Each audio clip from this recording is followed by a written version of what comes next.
सामान्य माणसांना प्राथमिक सुविधांसाठी मोर्चे काढावे लागत असतील तर ते आपलं अपयश आहे अशा शब्दात अभिनेता नाना पाटेकर यांनी सरकार आणि लोकप्रतिनिधींना सुनावलं आहे। रायगड जिल्ह्यातील रोहा इथं पार पडलेल्या राष्ट्रवादी काँग्रेसच्या रोहा मित्र पुरस्कार वितरण समारंभात ते बोलत होते।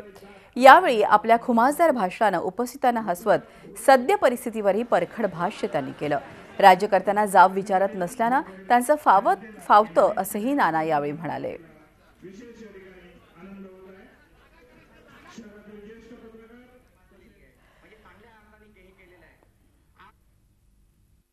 मला जर माझ्या सरकारला माझ्या कुठल्या सुविधांसाठी ज्या बेसिक आहेत, मूलभूत आहेत, त्याच्यासाठी जर मला मोर्चे काढावे लागत असतील तर हे आमचं अपयश आहे, हे तुमचं अपयश आहे।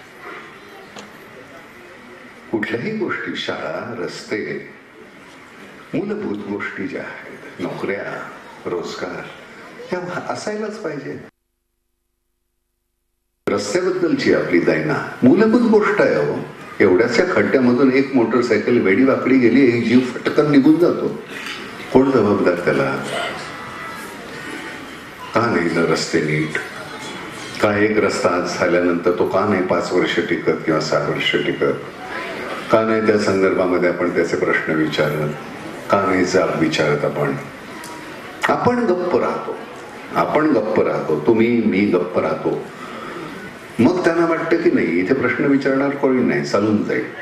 ज्या पद्धतीची मंडळी असतात त्याच पद्धतीची राजकारणी लोक मंडळी त्यांना मिळतात। जशी प्रजा तसा राजा असणार, आपल्या लायकीप्रमाणेच आपल्याला राजकारणी मिळणार। झी 24 तास रहा एक पाऊल पुढे।